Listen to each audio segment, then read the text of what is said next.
it changes not who you are, but how you feel inside when you can't figure out what's going on with you. The most freeing part of anything was when I finally had a diagnosis, not because I needed a name, but because I needed to be able to understand. For most of her life, nobody could tell Sarah what was wrong with her. She fell more than other kids. She got called clumsy. By 21, she needed a wheelchair, and still no answers. I'm Mac, and this is the Sweet Flex Resilience podcast. Sarah is a customer, but more importantly, she's a friend, and she's also the most resilient person I know. Not because she never breaks, she'll tell you she does, but because she keeps choosing to get back up. I've got questions, but kind of walk me through the journey, discovering. We didn't have any idea for a long time. When I was younger, I just fell more and I was clumsy, and we just kind of thought that was it, that I was just special. I needed to slow down. It wasn't until I think I was almost 21 and it started becoming a lot more severe. And then it wasn't about clumsy, it was I couldn't keep myself up anymore, and I needed the chair or something else to get around. We went through that first insurance to try and explore, and I didn't get very far. The unfortunate thing about a lot of medicine is that if something's not easy, it's either dismissed or they throw medication at it, or both. And I got both.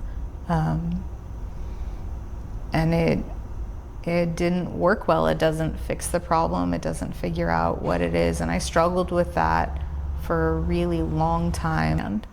And it wasn't until we went through neurology and I went to my pain management and anesthesiologist, and we figured out the kind of spasticity meds that I needed to be able to sit up and to function and do everything else. I have spinal cerebellar ataxia, and it's a movement and balance disorder, and I have a lot of spasticity that goes with it. It's probably the most pronounced part of it, and that's what the implant does. None of it bothers me, not the title, not the implant. I am proud of it because I have a life, but it was the journey to get to that point that took so long. Once I had all of that, it was pretty easy to wrap my head around, and I could have a life and do the things that I wanted to. Again, there's still surgeries and occasional hiccups and things that have to be modified. I work at home because some days are good and I can work almost regular hours, and some days I work very little or not at all when I'm going through the extra stuff and the surgeries. But it is how I feel valuable and included, and like I am still a part of something and important. You don't have to look like everybody else or be doing things just the way you see others doing them. A lot of times they are fighting their own battles behind closed doors, and theirs don't look like what you think it looks like anyway.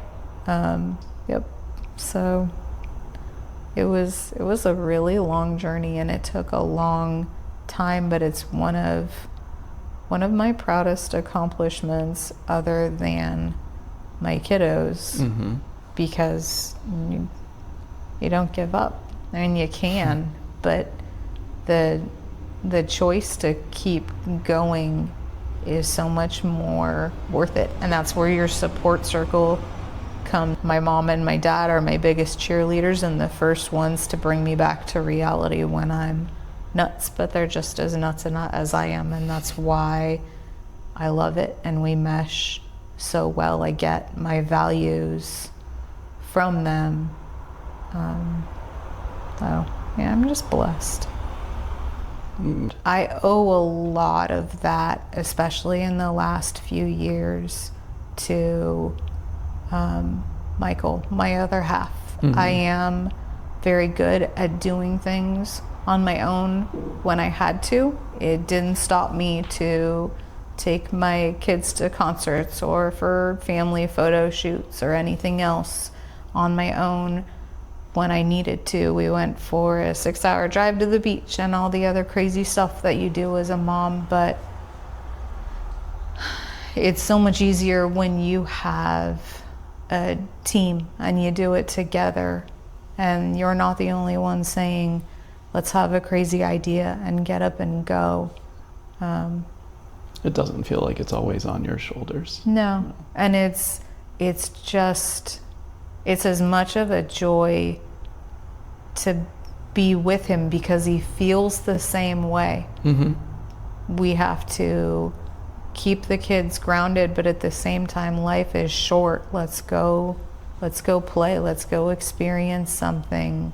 Let's do something new. Let's spend as much time with family as we can, because it goes too fast. The road trip to the Midwest was a testament to that. 3,000 miles in 9 days in what, four states, 5 states? We're all nuts, but we did it, and we got to spend time with family, and you never know how much time you have, so you just take it for all it's worth. You hop on a horse, you go play in the pool in the backyard and be nuts and let them yell, and then bring them back in and tell them it's time for bed, start all over the next day. Then get in the car for 10 hours for a drive to the next place. But yeah. And it's not easy. It's not perfect, as you say. And I think that's where the strength and resiliency comes out in you, is from my observations, is you're used to, how do we be in this muddy water, this choppy water, and handle everything and make things good and make things happen. That is Michael for me. He keeps me grounded, because I have my moments where I am stressed and I can't calm myself down, and there's too much on my shoulders, or I think I need to fix it all. You know, the strength and the resiliency that you think you see, it's like, that's not perfect or all the time either. I crack and I struggle too, but that's just like we talked about, the point of not being alone and being a team.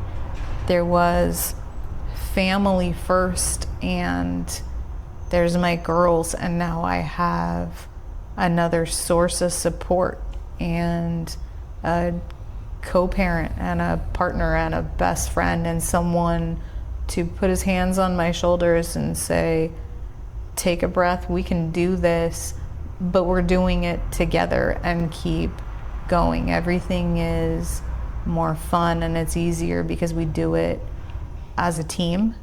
And it's so good for the girls to see, because that's another part of resilience.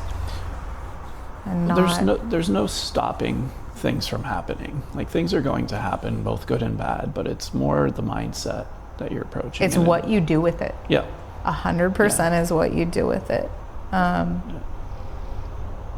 That's probably one of the biggest things that I instill in the girls, whether it is grades or friends or the things that Bella is struggling with at school right now. It's all gonna happen. We can't control anybody but ourselves. Yep. But you make the choice of what to do with it.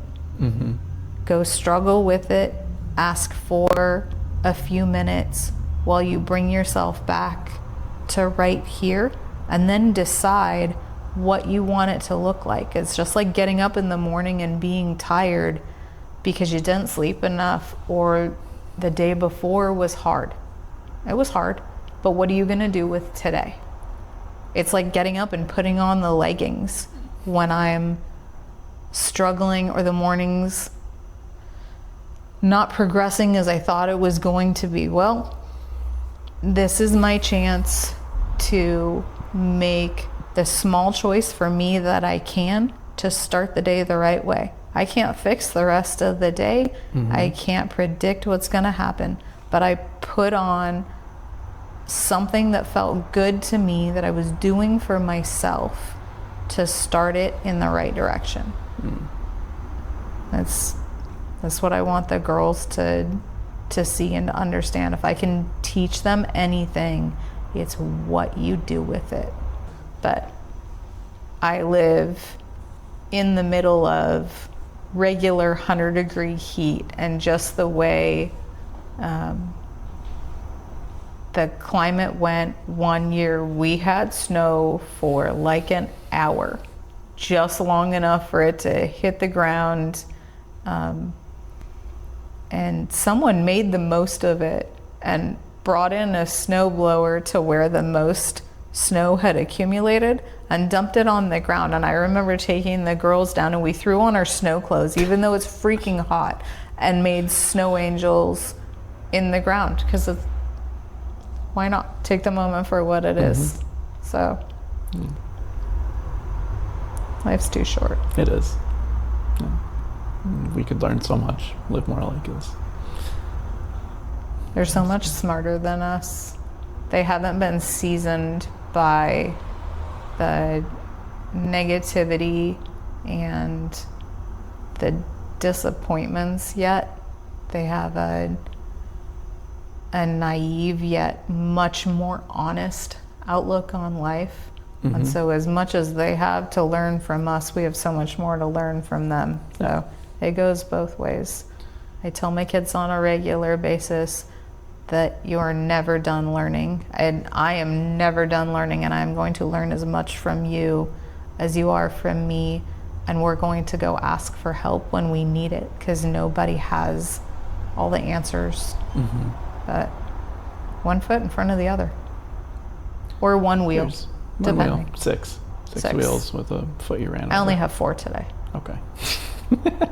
You got the heavy lift vehicles back home. But see, today I made a choice for myself too, because I really wanted to sit on my butt and do the power chair. But then all I do is move my thumb on the joystick, and then that's absolutely no effort. So if I put on leggings and I get in the manual chair, it was a total win for the day. It's a full body workout. Right? We've really enjoyed bike riding.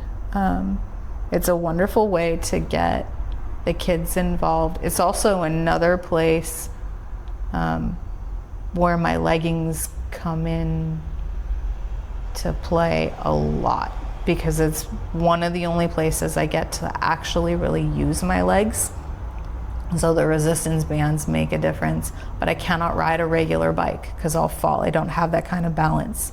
So just like they make the recumbent racing bikes, I found one on a resale site, when Maddie was tiny, so at least 15 years ago. And the guy never used it. He rode it a couple of times, then he got rid of it. And so it was a bike that I would never in a million years to be able to afford. But now I had something, and I can actually ride it and not fall. And so we'll go for family rides, and we can exercise. And there's another choice to be together and be healthy and spend a few minutes being crazy and trying not to fall over. But that's very freeing for me. I'm not required to use my hands to be mobile, and I can actually use my legs a little. I'll need a hand cycle later, but I got the one where I can use my legs just a little bit now, and I love to be out of my chair. So